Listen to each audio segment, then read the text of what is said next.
The game starts off with a quick prologue telling us essentially that a dragon has come to some land and is wreaking havoc. Hey, this kind of sounds like Skyrim. No! This game is like if the exploration of Skyrim, the combat of Dark Souls, and the bosses from Monster Hunter had a sweet love child that was born just a little bit too early so that you know it's going to be something special. The first real game interaction occurs when a dragon named Grigory comes and starts burninating the peasants of your village, like Trogdor's favorite son.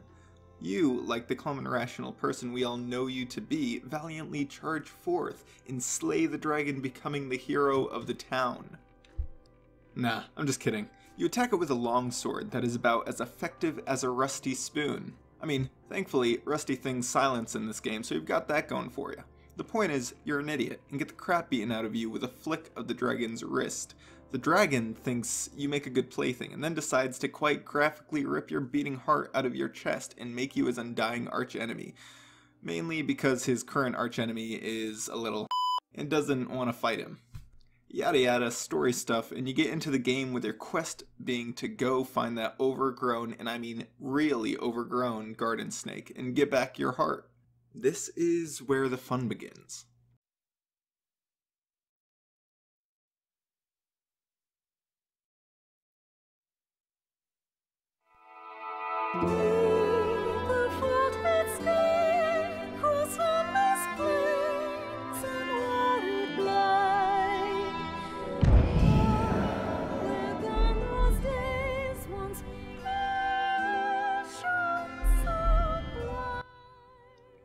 When you wake up after having gotten demolished in the fight with the dragon, you are presented with the option of choosing one of three classes: Mage, Fighter, and Strider. Later on, once you reach the main city, you are then presented with an additional 6 classes to choose from. In the end, you have Mage, Sorcerer, Mystic Knight, Fighter, Warrior, Assassin, Ranger, Strider, and Magic Archer. We'll get into those later because the combat in this game is what makes it so extremely underrated. In terms of general gameplay, Dragon's Dogma isn't actually all that special. Most quests are go here and kill these monsters, or go and explore that area and find this relic. While the quests on paper aren't that exciting, it's the world interactions that really allow you to become immersed in the world of Gransys. Your choices matter and you can do just about whatever you like. Escort missions aren't just escort missions. If you help someone get to where they need to go, you can be sure that later on you'll see them again, and they might just help you out. If you are tasked with retrieving an ancient tome guarded by bandits, you can use whatever means you like. If you want to take a stealthy approach, then you can sneak past them all and steal the tome. If you are famous enough, then they will be more inclined to talk with you, and if you raise your affinity high enough with them through gifts, what do bandits like again? Human skulls? Yeah, just give them those. You can negotiate and have them hand over the tome willingly. Or, if you aren't in a talkative mood and not really the sneaky type, you can just try taking on those 30-something bandits at a time and take it by force. The game doesn't hold your hand through quests as much as many others, so you end up with this fantastic feeling of freedom that so many generic RPGs seem to miss these days. You also really notice the consequences of your choices. If you want to rampage through the capital and kill every NPC in sight, then, assuming you don't get caught by the guards, the place is gonna feel empty, and you won't have all the same interactions you might have had otherwise. It's this freedom of choice coupled with lasting consequences that really lets you be immersed in this world. A big problem that single-player RPGs often have is that you end up feeling lonely. You are this one insanely powerful character with no one to stand in your way, and no one equally powerful to fight with you. In this game, you eventually do get to the point where 90% of enemies are just background objects at this point, as easy to ignore or destroy as a vase sitting in a room. But in the beginning you are weak, very weak, and if you go and try taking on 6 bandits at a time when you have no experience, you're gonna get your butt handed to you on a rusty platter. The game doesn't stop you from going where you shouldn't go. If you want to go and fight a chimera at level 1, then go on ahead. I'll watch and laugh as it spits acid out of its tail and then calls lightning down from the sky while mauling you with 3-foot fangs. The key to the balance of this game, however, comes from the pawn system. Shortly after you venture forth from the first town, you are given the choice to craft your own pawn, almost like a mix between a servant and a mercenary. You can design them to look however you like, and have them become whatever class you want them to. This first one becomes your main pawn, and through a system of rift stones scattered across Grancis, you can actually connect online and summon the pawns of other players.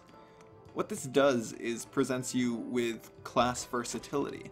There isn't just one class that is much better than any other, because it's your party composition that matters more. All you have to do is choose a class you like and hire pawns that complement your playstyle. That's another thing about the pawn system that is fantastic. As you command your main pawn and interact with monsters, it will learn from your playstyle and adopt certain preferences.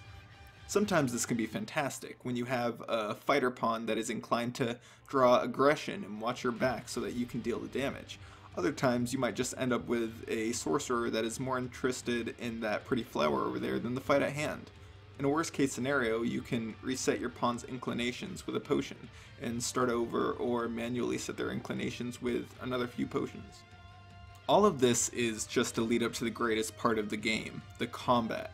Each class generally has 3 or 4 weapon types that they can equip and their own unique abilities to use with those weapons. Some abilities are just different types of attacks, and some are enchantments that you can cast on yourself and allies. Magic users can cast spells that can heal your allies, blind those close to you, or even call down meteors to ravage a battlefield. Simply put, the combat in this game is rewarding.